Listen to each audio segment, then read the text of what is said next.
नमस्कार मित्रांनो, स्वागत आहे आपल्या नवीन एका व्हिडिओमध्ये। तर आज आपण निघालो आहे गावी मे महिन्याच्या सुट्टीला। मी आहे, आराध्य आहे, आई आहे। तर मांडवीची तिकीट आहे आपली आज 29 एप्रिल। गर्दी तर असणार आहे, तिकीटचा काय बघू किती यूज होतं आहे, कारण की S1 डब्बा आहे जो नेमका जनरल डब्याला लागूनच आहे। त्यामुळे सगळे जे जनरल डब्यामध्ये ज्यांना जागा मिळत नाही ते आपल्यामध्येच घुसणार आहे। तर ही पाठीची दिसते ती आपली बिल्डिंग आहे। तर आता निघालो आहे ठाण्याला, ठाण्यावरून मग वैभववाडी। हे एवढं सगळं सामान आहे आपलं।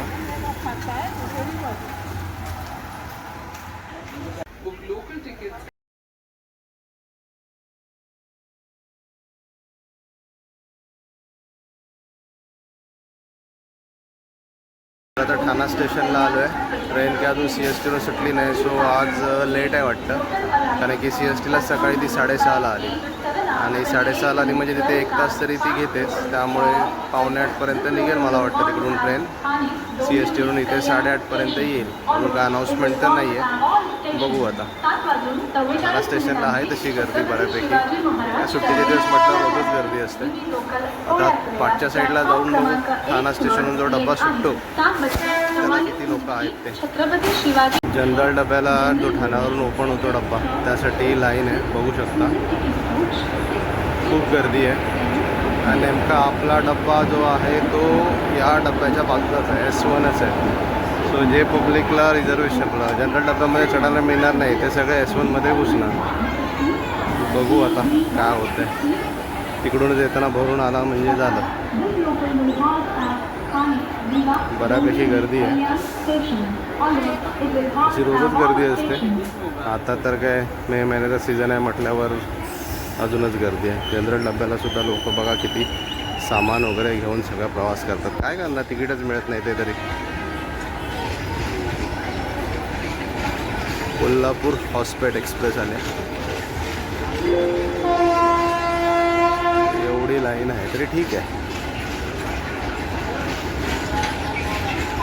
8:30 वाजले, ट्रेन आता अनाउन्समेंट झाली आहे। सो ट्रेन आता येईल 5 मिनिटात।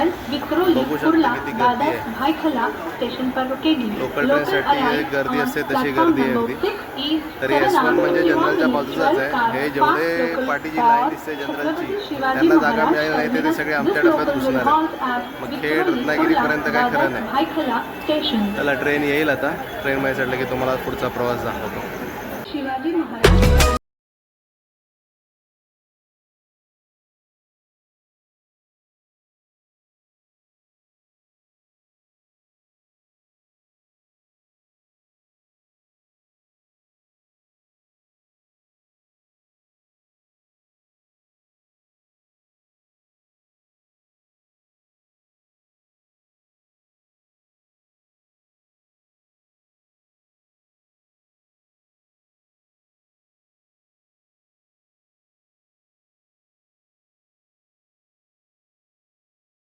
फुल आहे कट टू कट।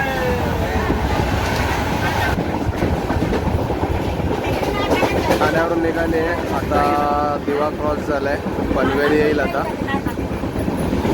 दरवाजावरती वगैरे सगळीकडे लोक बसलेत, त्यामुळे थोडी ट्रेन खाली झालीच तर शूट करायला मिळेल, प्लॅटफॉर्मवर करायला मिळणार नाही आता।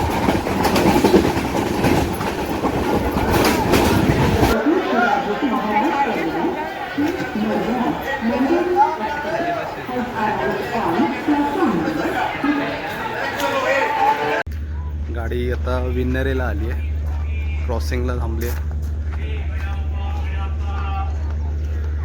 जबरदस्त ऊन लागतं आहे, 12 वाजलेत। एवढ्यात गाडी खेड सोडून पुढे गेली पाहिजे होती, पण जवळपास ठाण्यावरूनच उशिरा निघाली आणि त्यात परत क्रॉसिंगवर क्रॉसिंग लागतात। म्हणजे माणगावला थोडा वेळ थांबली, माणगाव तसा हॉल्टच होता, पण पुढे वीरला क्रॉसिंग लागली, त्याच्यानंतर सापेवामनेला एक क्रॉसिंग लागली आणि आता परत विन्नरेला लागल्या। त्यामुळे आता किती वेळ लागेल अजून काय माहिती। आणि उन्हात तर हालत बेकार होते, सगळेच लोक असे पाण्यासाठी पाणी पाणी पाणी करत आहेत। खूपच कडक ऊन आहे, कोण ट्रेनच्या बाहेर पण यायला मागत नाही आहे।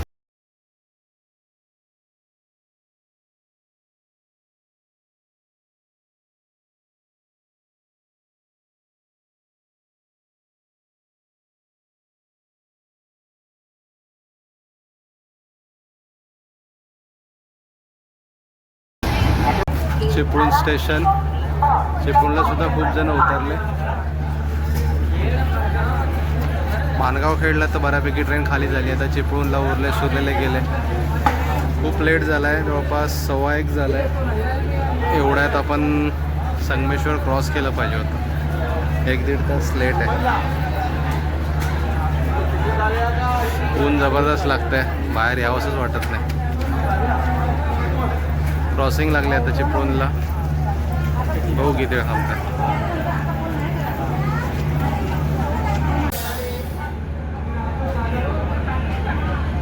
खाना पीना और सोना, इतना ही. चिपळूणचा प्लॅटफॉर्म थोडा छोटा वाटतोय, कारण की शेवटचा डब्बा पूर्णपणे प्लॅटफॉर्मवर आला नाही आहे. 2 नंबर प्लॅटफॉर्म आहे. युजली 1 नंबरवर लागते, पण 1 नंबरवर क्रॉसिंग आहे. आता 3 ट्रेन होती क्रॉसिंगला. कुठली आहे? नेत्रावती एक्सप्रेस.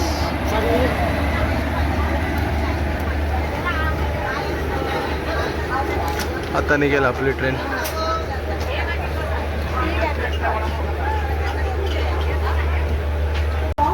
रत्नागिरी आलंय. 3ला 10 मिनटं आहेत. रत्नागिरी स्टेशन पूर्ण कन्स्ट्रक्शनमध्ये, सावली पण नाही अजिबात. ट्रेन 1.5 तास जवळपास लेट आहे, 1.5 ते 2 तास. रत्नागिरीला क्रॉसिंग नाही आहे, निघते बहुतेक निवसरला, नाहीतर मग पुढे आडवलीला वगैरे कुठेतरी क्रॉसिंग असेल. खूपच ऊन लागते. चला रत्नागिरीहून आता पुढे बघू कुठे थांबते ट्रेन, तिथे भेटूया.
स्टेशनला येऊन थांबली आहे. क्रॉसिंग आहे ही बघा.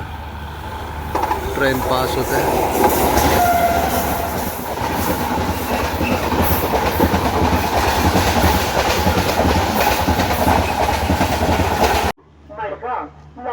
Adavali station. Mumbai Chhatrapati Shivaji Maharaj terminus Madgaon. Mandovi express थोड्याच वेळात प्लॅटफॉर्म क्रमांक 1 वरून सुटेल.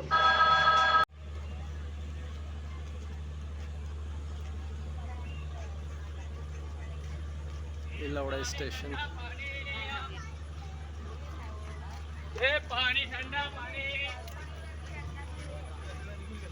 क्रॉसिंग लागले.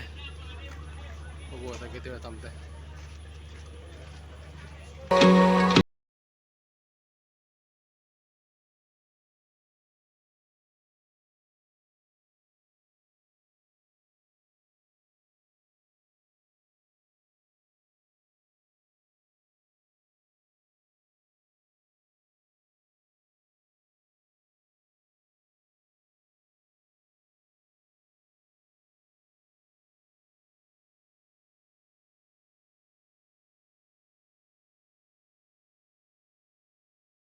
स्टेशनला 4:45 झालेत. सो ट्रेन डिलेच आहे, पण ठीक आहे. खूप जण उतरले. बघू शकता पुरं वैभववाडी प्लॅटफॉर्म भरलाय.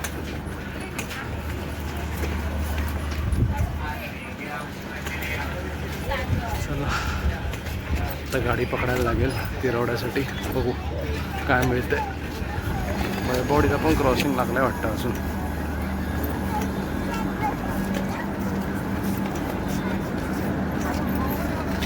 ट्रेन अजून निघाली नाही म्हणजे क्रॉसिंग लागलं.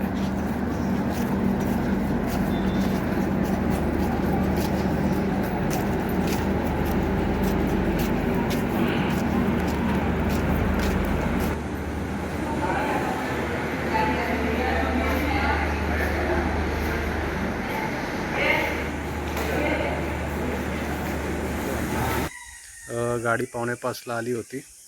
तिथून मग मामा आला घ्यायला आणि मग आम्ही पण डायरेक्ट घरी.